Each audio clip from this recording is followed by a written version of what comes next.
ఈ కలవాల్లో current shock వల్ల మరణించిన సందీప్ కుటుంబాన్ని మల్కాజ్గిరి ఎంపీ ఈటెల రాజేందర్ పరామర్శించారు. శనివారం తెల్లవారుజామున టెలికాం కాలనీలో విద్యుత్ తీగలు తెగిపడి ఘోర ప్రమాదం జరిగింది. సందీప్, ఆయన కుమార్తె రితిక విద్యుత్ షాక్ గురై మృతి చెందడం అత్యంత బాధాకరమన్నారు ఈటెల. భార్య కళ్ల ముందే భర్త, కుమార్తె ప్రాణాలు కోల్పోవడం హృదయ విదారక సంఘటన అన్నారు. ప్రమాదం జరిగిన వెంటనే విద్యుత్ సరఫరా ట్రిప్ కావాల్సి ఉన్నప్పటికీ గంటన్నర నుంచి 2 గంటల వరకు ట్రిప్ కాకపోవడం తీవ్ర నిర్లక్ష్యానికి నిదర్శనమన్నారు ఈటెల.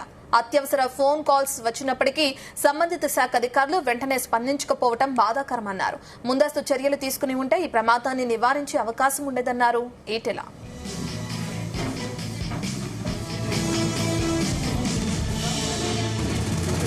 మొన్న శనివారం తెల్లవారుజామున టెలికాం కాలనీలో కరెంటు తీగలు చెట్ల మీద పడి కరెంటు తీగలు కింద పడిన తర్వాత సప్పుడైందని చెప్పి బయటకు వచ్చినటువంటి కుటుంబం, తండ్రి పేరు సందీప్, వాళ్ళ కూతురు పేరేమో రితిక. ఆమె ఇంటర్మీడియట్ చదివే విద్యార్థిని. ఆయన 35-36 సంవత్సరాలు అంటాడు. కళ్ళ ముందే భర్త గిలగిల కొట్టుకొని, కళ్ళ ముందే కూతురు చనిపోయి దాదాపు 1.5-2 గంటల పాటు ఆర్తనాదాలు పెట్టినప్పటికి కూడా ఇవాళ డిపార్ట్మెంట్ రాలే. జనరల్గా ఇట్లాంటి సందర్భంలో ట్రిప్ అయిపోతుంటాయి, ఫీజు కొట్టేస్తుంది, ట్రిప్ అయిపోతుంది. కానీ 1.5 అవర్ ఉన్నప్పటికి కూడా ట్రిప్ కాలే, ఫీజు ఎగిరిపోలే, డిపార్ట్మెంట్ రాలే. అంటే స్పష్టంగా నెగ్లిజెన్స్ కనబడతా ఉంది.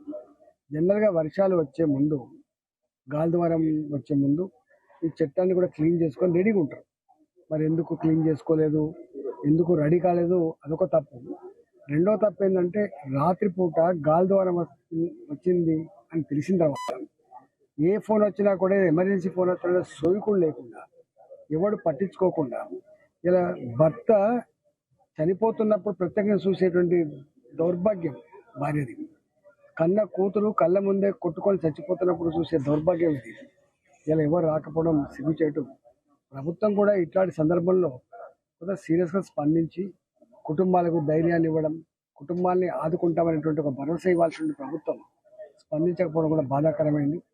ఇవాళ కుటుంబాన్ని దగ్గరికి వచ్చినప్పుడు వాళ్ళ దుఃఖం వర్ణనాతీతం. వాళ్ళని ఎవరు ఓదార్చలేరు. వాళ్ళ ఆ 2 గంటల వేదన, దుఃఖం ఏతుందో దాన్ని ఎవరు దూరం చేయలేరు. కాబట్టి నేను ప్రభుత్వాన్ని డిమాండ్ చేస్తా ఉన్నాం,